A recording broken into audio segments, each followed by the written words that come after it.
What's up la gang, ici Coach Gabi FBB Pro. Aujourd'hui, je suis avec Catherine, qui est ma blonde. Elle est aussi pro en figure, puis elle est spécialiste en biomécanique. C'est elle qui m'aide beaucoup à développer mes points faibles sur mes mouvements, à les corriger énormément, parce qu'elle est pro en biomécanique. Puis elle est massothérapeute.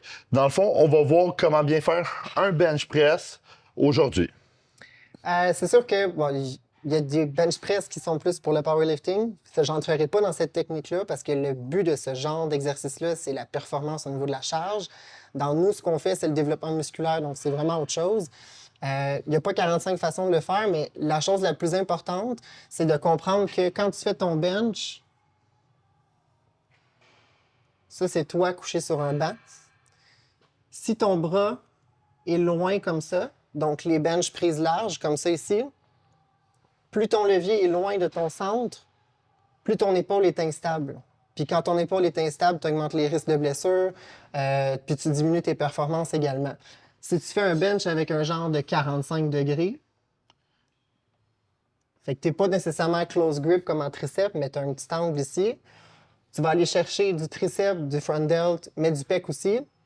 Tu vas être plus stable, puis ça va te permettre d'avoir une meilleure connexion aussi avec tous les groupes musculaires, comme tu n'as pas à gérer l'instabilité de la distance de ton bras par rapport à ton corps.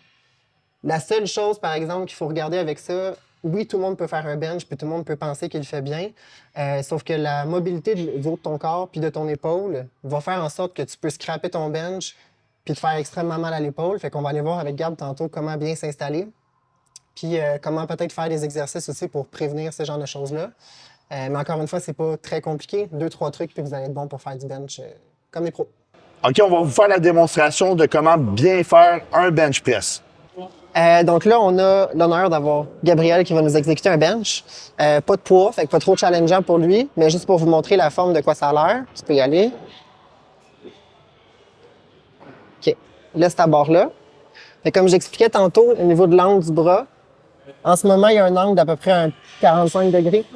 Fait que la tension est alignée avec l'insertion, la fibre, tout ce qui est relié au chest. Si, par exemple, Gab montait ses bras, comme on a l'habitude de voir dans des benches vraiment droits, comme un Smith, par exemple, la tension est principalement dans son épaule. Il est stretché au max, puis il est au niveau du haut de son chest. Fait que la fibre basse, tout l'ensemble du muscle n'est pas nécessairement aligné avec la tension. Fait que ça cause beaucoup plus de problèmes. Aussi, dans cette position-là, ça c'est lui personnellement, mais il a tendance à jacker des trapèzes. Son trapèze supérieur est trop tendu, puis il est surexcité pendant l'exercice. Le trapèze inférieur ne travaillera pas. Fait que tout ça ici, au niveau de la stabilité de l'épaule, c'est absent. Puis c'est là que ça augmente tes risques de blessure. Fait qu'en descendant le coude ici, non seulement ça améliore ta connexion avec ton chest, ça implique un peu ton triceps puis ton delta front. Fait que c'est l'ensemble du front qui va travailler. Puis ça permet encore une fois de stabiliser l'épaule.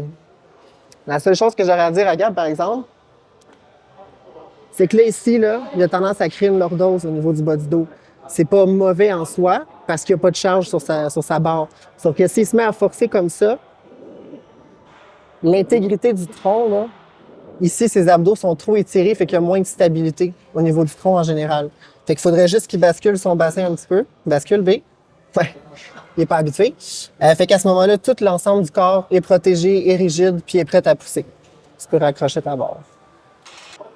Bon, dans le fond, vous venez de voir comment on fait un bench press pour développer les pectoraux. Puis comme vous voyez, le bench press, c'est pas un mouvement qui est optimal pour les pectoraux. Puis surtout quand tu le fais en 90 degrés, tu es vraiment à risque de blessure. Tous les bodybuilders qui déchirent un pec, généralement, c'est au bench press. Dans le fond, s'il y a un mouvement que vous aimeriez qu'on vous explique dans un prochain vidéo YouTube, juste à l'écrire en commentaire et on va faire une petite explication.